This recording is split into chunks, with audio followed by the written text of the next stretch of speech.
જય માંધાતા, જય સંત શ્રી વેલનાથ. ઋષિ તાડાભી ચેનલમાં આપ સૌનું હાર્દિક સ્વાગત છે. આજે આપણે જાણીશું સંત વેલનાથ બાપુના જીવન વિશે. વેલનાથ બાપુનું જીવન ભક્તિ, સેવા, સત્ય અને માનવતાનો સંદેશ આપતું હતું. સૌરાષ્ટ્રની પવિત્ર ધરા સાથે જોડાયેલા વેલનાથ બાપુ પ્રત્યે આજે પણ લાખો ભક્તોના અતૂટ શ્રદ્ધા જોવા મળે છે.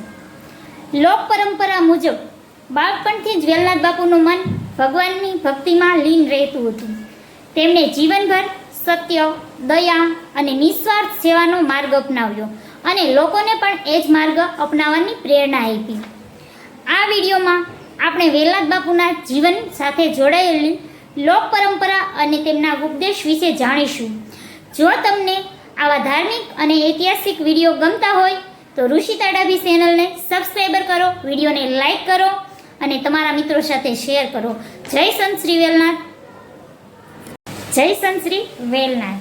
ઋષિ તાડાભી ચેનલમાં આપ સૌનું ફરી એકવાર હાર્દિક સ્વાગત છે. પાછલા ભાગમાં આપણે સંત વેલનાથ બાપુના પ્રારંભિક જીવન અને તેમની ભક્તિ વિશે વાત કરી હતી. આજે આપણે તેમના ઉપદેશ અને ભક્તોના જીવનમાં પડેલા પ્રભાવ વિશે જાણીશું.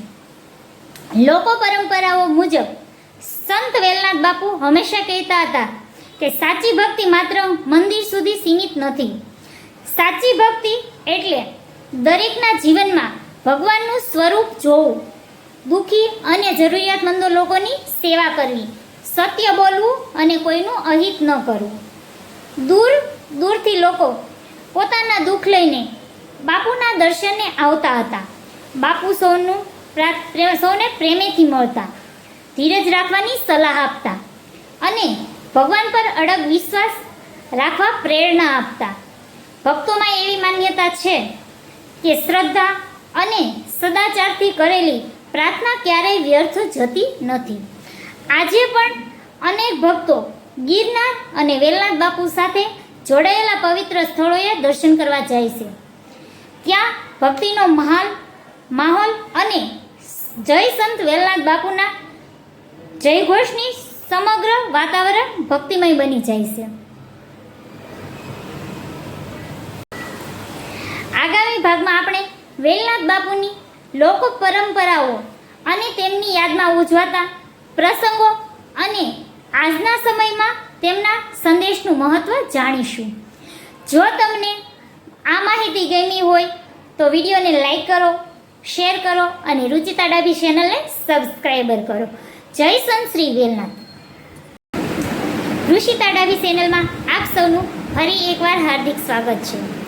પાછલા ભાગમાં આપણે સંત વેલનાથ બાપુના પ્રારંભિક જીવન અને તેમની ભક્તિ વિશે વાત કરી હતી.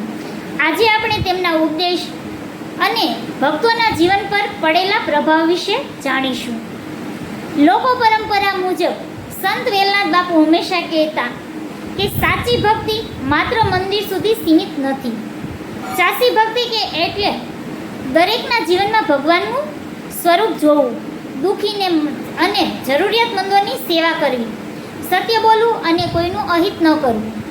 દૂર દૂરથી લોકો દુઃખ લઈને બાપુના દર્શન કરવા આવતા. બાપુ સૌને પ્રેમથી મળતા, ધીરજ રાખવા સલાહ આપતા અને ભગવાન પર અડગ વિશ્વાસ રાખવા પ્રેરણા આપતા. ભક્તોમાં એવી માન્યતા છે કે શ્રદ્ધા અને સદાચારથી કરેલી પ્રાર્થના ક્યારેય વ્યર્થ જતી નથી.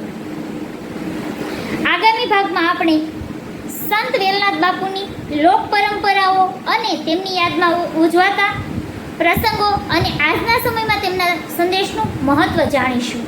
જો તમને આ માહિતી ગમી હોય તો વિડીયોને લાઈક કરો, શેર કરો અને રુચિ તાડાભી ચેનલને સબસ્ક્રાઈબર કરો.